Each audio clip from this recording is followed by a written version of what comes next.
Have you ever felt like no matter how hard you try in life, things just don't seem to move forward the way you want? You work hard, you do your best, but still you don't reach your goals. And deep inside, you feel tired of carrying the weight of all the responsibilities, tired of the endless thoughts spinning in your mind. In this video, I want to talk to you about a new concept. At first, it might seem a little unclear, but stay with me because it can shift the way you see your entire life. Most of us were taught by our families, by school, or just by the world around us that our mind is supposed to control everything. We believe it's our mind's job to figure out the solutions to every single problem in our life. But what if I told you that's not true? What if I told you that finding the how things are going to happen, how you're going to get there is not your mind's responsibility. Your mind was not designed to understand the process of how things will unfold in the future. It's only able to recognize and process things after they happen, or analyze what has happened in the past. So when I say your mind can't fully grasp the process of something that hasn't happened yet, what I really mean is this. It's not your job to figure everything out. This is where I want you to really listen, because what I'm about to share can change everything. Let me explain this with an example. If in the past you went from point A to point B, your physical mind remembers the exact steps. You took a certain road, got in a certain car, followed the path, and you reached your destination. So in the future, if something similar comes up, your mind will try to recreate that same route using what it already knows. But what happens when you've never experienced something before? That's when your mind starts searching through your past for something similar, even if it's not exactly the same. It finds the closest match and presents it to you as the possible way forward. But here's the truth. Your mind can't create a new path. It can only refer to what you've already seen, felt, or experienced. It doesn't know how to imagine a future you've never lived. And that's exactly why I say your mind is not capable of understanding how your future desires will come to life. It will only understand them once they start unfolding. There is a higher level of awareness within you, what many call your higher self. And that part of you is the one that understands the how. It knows the bigger picture. It knows how things are meant to happen for you. So here's what I want you to take away from this. You don't need to worry about how it's going to happen. You don't need to figure it all out. If there's something you truly want, stop obsessing over the how. That's not your job. That's not your mind's job. Let's say you really want something to happen in your life. You have a clear desire, but then you ask, but how? How's it going to happen? This question, but how, is one of the most toxic questions you can ask yourself.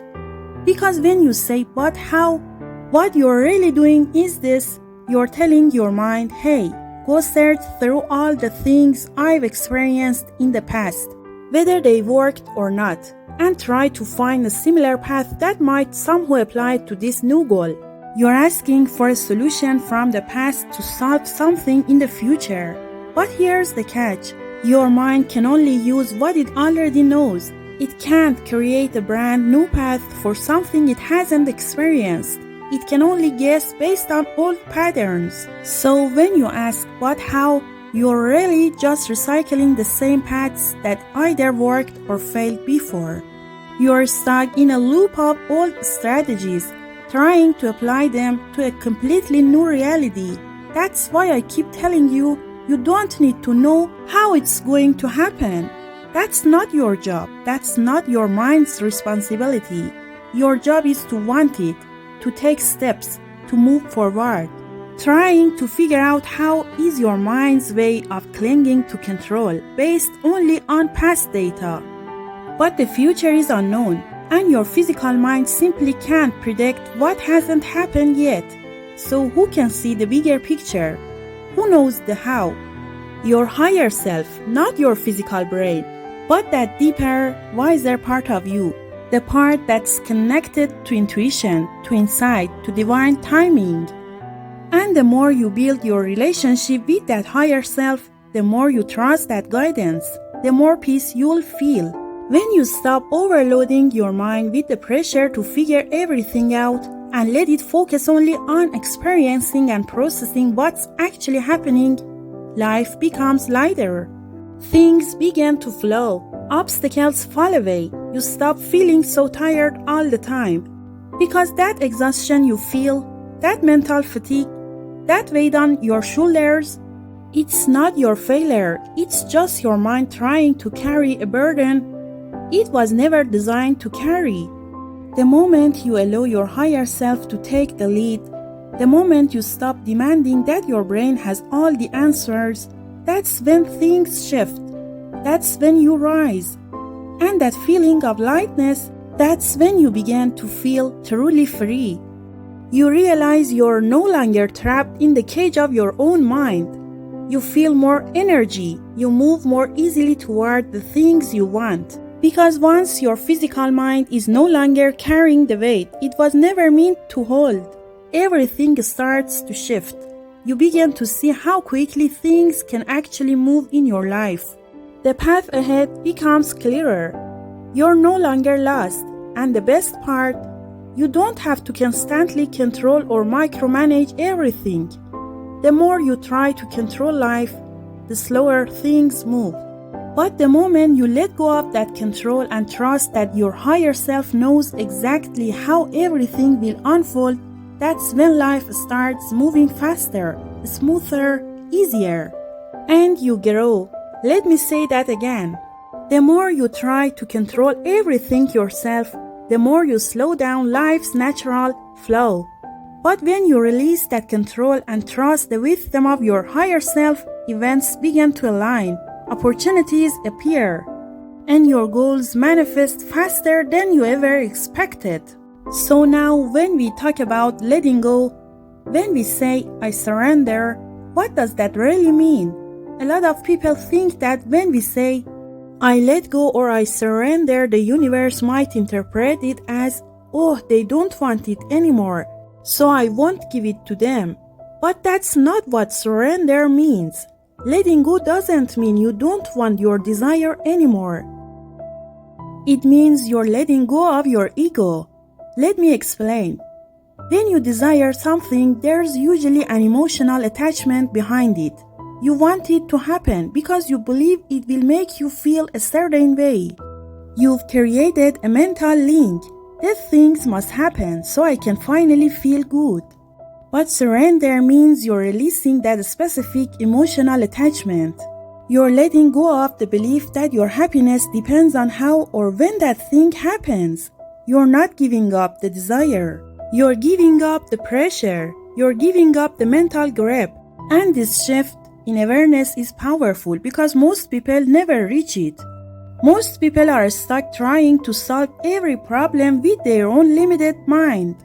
They stay trapped in the idea that if I don't make it happen, I won't happen. But I always say this, regardless of what you believe in, whether you're spiritual, religious, or not at all, this is about peace. This is about mental clarity. This is about finally breathing deeply and realizing the truth. You are not alone in this universe. Go study cosmology, look up at the stars, read about how vast this universe truly is. You'll begin to understand this isn't all on your shoulders. That part of yourself that you've always believed to be your entire identity, it's just one piece of who you are. It's like a single bead on a bracelet. You've been looking at that one bead and thinking this is the whole bracelet. But it's just one part, a small piece of a much larger whole. That image of yourself, the ego, the mind, the thoughts, it's only one dimension of your being. It's not the whole story.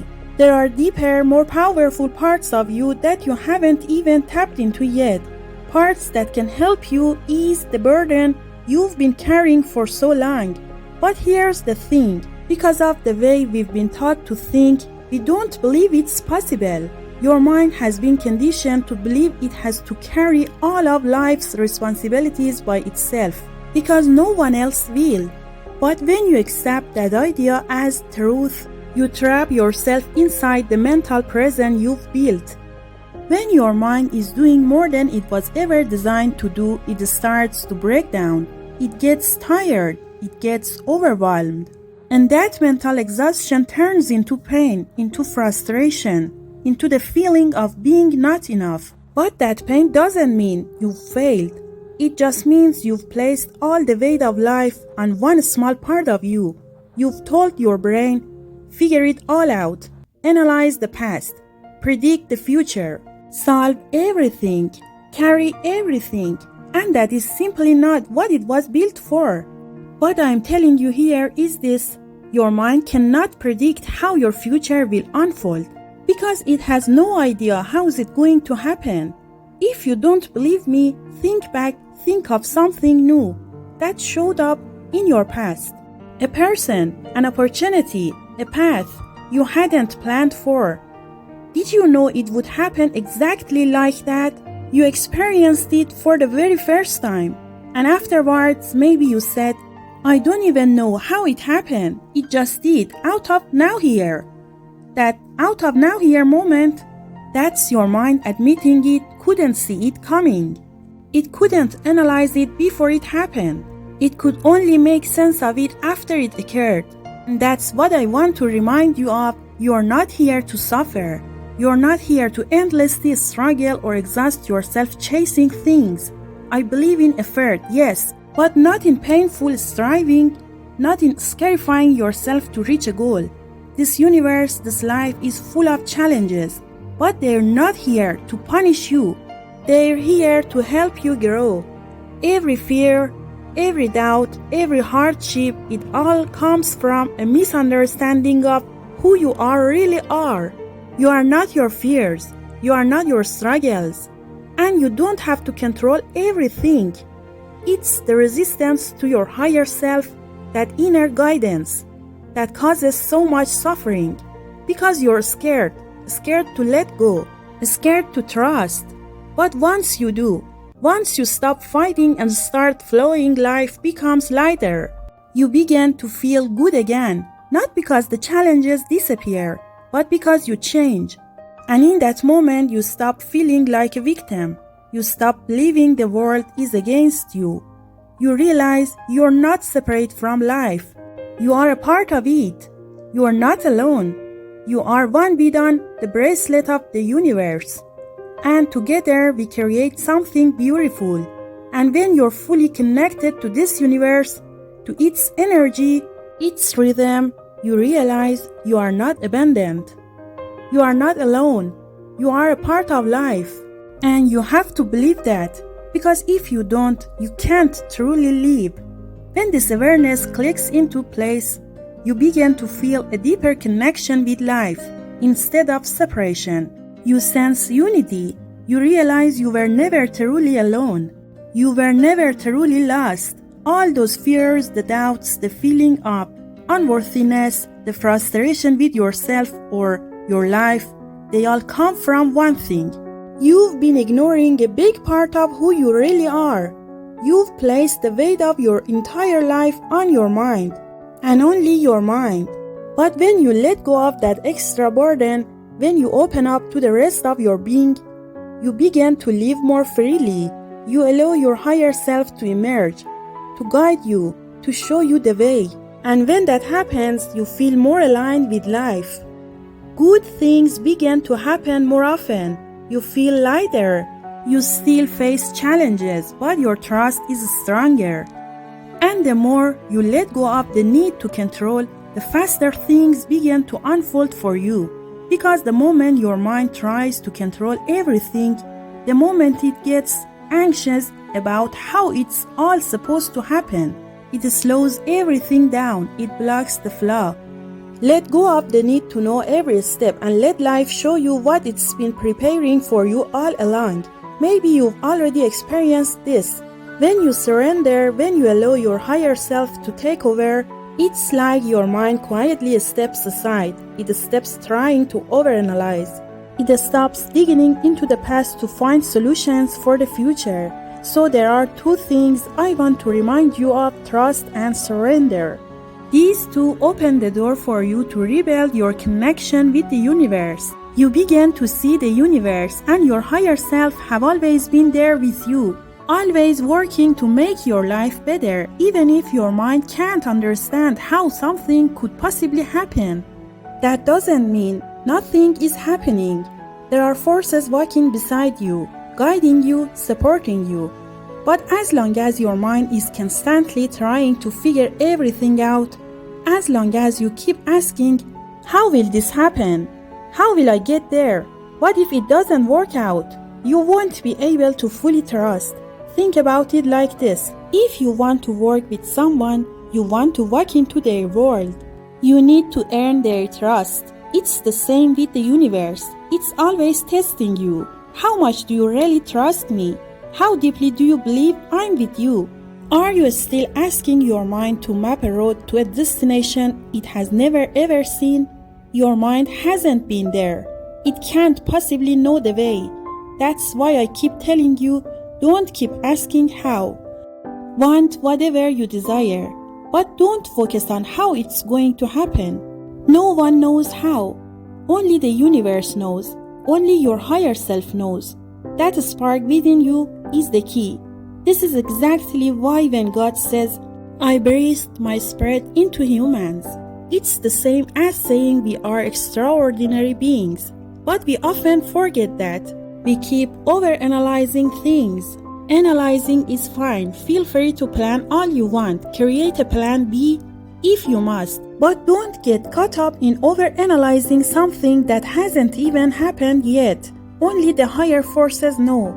No one else knows. When you're constantly overanalyzing, you're simply analyzing the past, and you're blocking the future from unfolding as it should.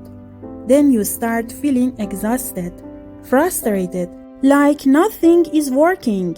Why? Because you're trying to control something that hasn't even happened yet. I hope you listen to this video several times. Take notes from it, because if you reach this level of understanding, this video can really change your life. One of the things I'm sharing here, letting go of your active mind, stopping the constant why, how, when, who questions, and trusting life. When you reach the belief that everything, every event in your life, even those that seems negative at first, is actually for your benefit and growth, then worry disappears. Exhaustion and the idea of being tired of life lose their meaning. That's when you start accepting life as it is with all its ups and downs, and you fall in love with living, with simply being alive. If you've been with me this far and found this content useful, please subscribe to the channel.